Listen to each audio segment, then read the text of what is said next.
In a small, forgotten village, there stood a half-broken clay house.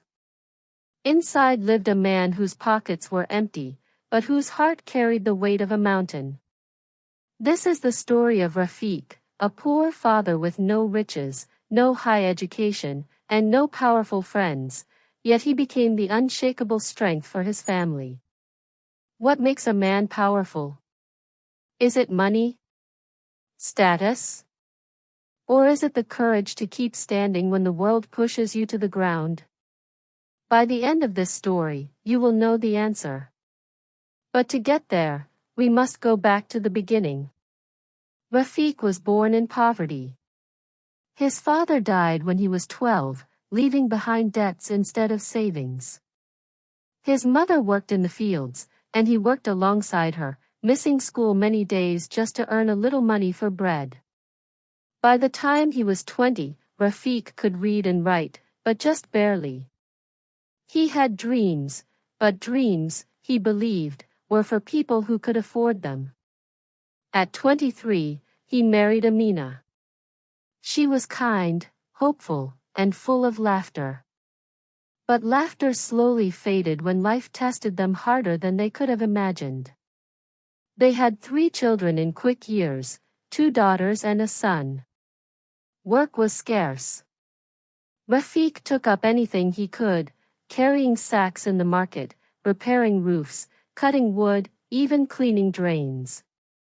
His hands were always blistered, his back always aching. One winter evening, a cold wind swept through their home. There was no firewood left. The children were shivering, and Amina was coughing. Rafiq searched his pockets, only a few coins. He went to the market hoping to buy wood on credit. The shopkeeper refused. That night, Rafiq sat outside under the sky. He felt crushed, like the world had decided his family didn't matter. He thought of giving up, maybe leaving to find work in the city and sending money back. But deep inside, a voice whispered, "If you leave, they'll have no one. You are all they have." That night became a turning point. Rafiq decided that poverty would not decide his children's future.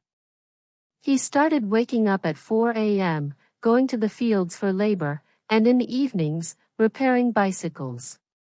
He learned by watching others, teaching himself with trial and error. Soon, people in the village began to say, "Go to Rafiq if your bike is broken. He won't cheat you. He works with honesty." The extra income meant his children could have warm clothes and a little better food. But Rafiq wasn't satisfied. He wanted education for his kids, something he never had fully. School fees, uniforms, books, they were expensive. And every time Rafiq managed to save a little, something unexpected would happen, a child falling sick, a roof leak, an urgent repair. Still, he never stopped. He walked miles to buy second-hand books. He mended uniforms so they would last another year. He convinced the schoolteacher to allow his kids to stay in class even if fees were late. At night, after a long day of work, he would sit with his children, pointing to words he barely knew himself, saying, "Read this. I may not understand it, but you will." When his eldest daughter, Samina, turned 14, neighbors began whispering, "Why waste money on her education? Soon she'll be married. Better save for the wedding." Rafiq's answer was firm. "Her mind is not for sale. She will study." People laughed. They said he was foolish. But Rafiq knew, breaking this cycle of poverty meant changing how his children saw the world. Years passed.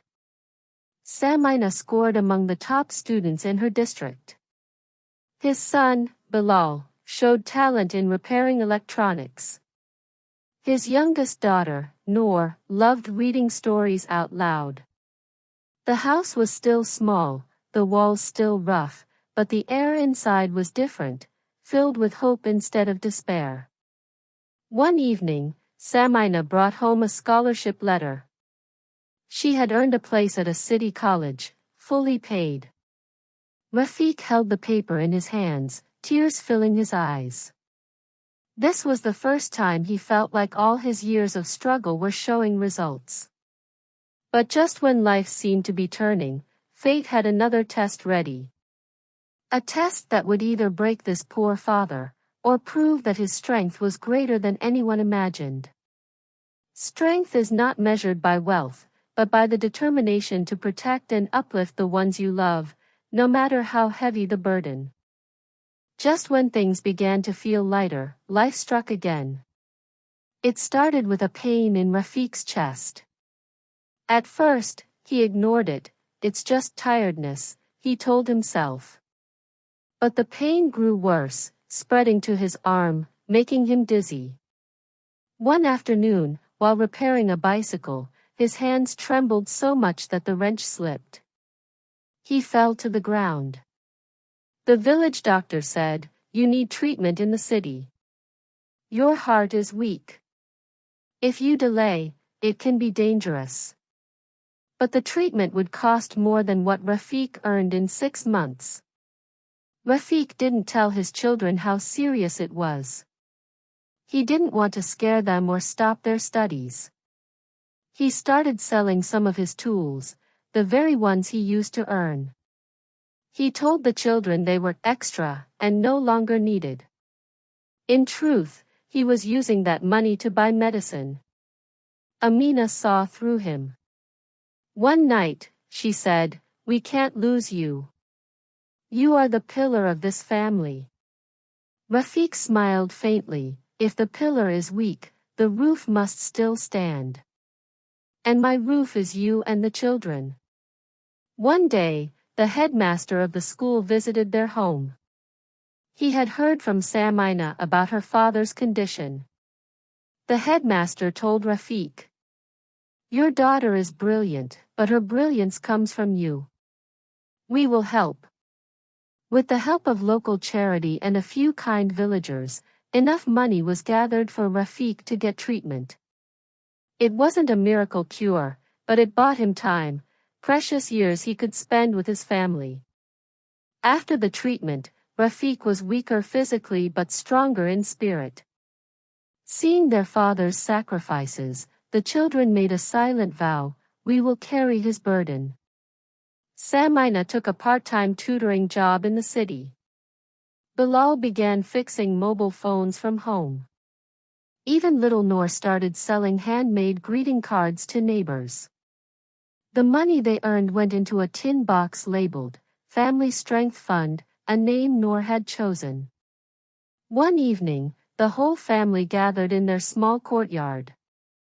Samina shared news. She had been accepted into a teaching program, with a guaranteed job after graduation. Bilal showed his first earnings from phone repairs. And Noor, with her childish excitement, handed Rafiq a handmade card that read, "Papa, you are our hero. You are poor in money, but rich in strength." Rafiq's eyes welled up. He realized something. His true wealth was not in his pocket, but in the hearts of his children. Years later, when Noor was about to finish school, Amina fell seriously ill. Doctors said she needed surgery urgently. The children didn't hesitate. They opened the Family Strength Fund and pooled every coin. Samina used her teacher's salary, Bilal sold some of his electronics tools, and Noor gave up her college admission for a year to save money. When Rafiq protested, Bilal said, "Papa, you taught us to stand together. Now let us stand for you and Ami." Amina recovered. The house, though still humble, now had an energy of gratitude. Neighbors noticed how the family had changed, from being seen as the poor family to being respected as the strong family. Years later, Samina became the headmistress of the village school. Bilal opened a small electronics shop, and nor pursued journalism to tell stories of unsung heroes like her father. Whenever anyone asked Rafiq how he did it, he would smile and say, "I was never strong alone. I just refused to fall, so my family could rise." Rafiq never became rich in the way the world measures wealth. He never owned a big house, fancy clothes, or a bank account full of money. But he built something far greater, a legacy of love, unity, and resilience. This is the kind of strength the world needs to hear about, the strength that comes from refusing to give up, no matter how heavy the storm. Moral of the story: true strength is not about lifting heavy weights. It's about carrying the heaviest responsibilities with love, and never letting those you love fall, even when your own legs are shaking.